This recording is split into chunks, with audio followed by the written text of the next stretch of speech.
Anne Sinclair, la plus célèbre journaliste française, est enfin très heureuse et amoureuse.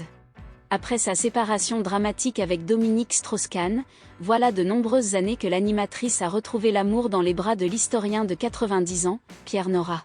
À 74 ans, l'ex-épouse de DSK ne s'interdit pas de croquer la vie à pleines dents. Je savoure enfin les délices d'un amour partagé, la vie sourit même après 70 ans, les femmes le savent, la société aussi qui galope loin devant les poncifs dont on nous abreuve. A-t-elle confié dans le L du 6 octobre 2022.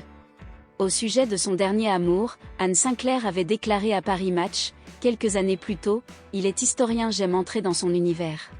Et nous partageons un intérêt commun pour plein de sujets, les livres, l'art, la musique, les idées, le cinéma, les bons bistrots, l'air du temps. C'est ce qui s'appelle bien s'entendre avec quelqu'un, n'est-ce pas ?» Anne Sinclair, septuagénaire, on a encore la vie devant soi. Anne Sinclair sait que chaque saison de la vie a ses bonheurs. Désormais, la journaliste apprécie la complicité et les câlins réservés aux grands-mères. La volupté d'une lumière d'été ou d'un concerto ignoré de Haydn ou encore les échanges avec les amis sur ce qu'on n'a jamais eu le temps de se dire, a-t-elle assuré OL.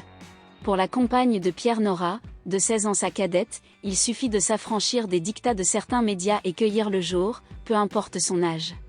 C'en est fini de la société qui nous intimerait encore d'être jeunes, minces, blondes, guettant les hommages. C'est dans les médias que ce vieux modèle perdure.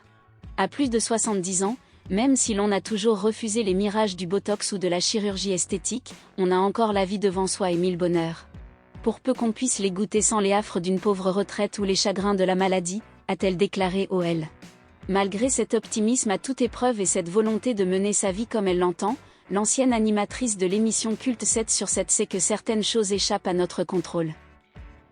Bien sûr, je ménage mon dos fragile, je monte moins vite les escaliers, j'ai la nostalgie des années où le temps se pliait à la volonté, a-t-elle confié. Et d'ajouter, je vieillis. Je l'accepte plus ou moins, selon les jours, en mesurant l'accélération du sablier. Je crains, comme tout le monde, l'atteinte invalidante ou dégradante du corps ou de l'esprit, et me surprends à recenser mes défaillances de mémoire.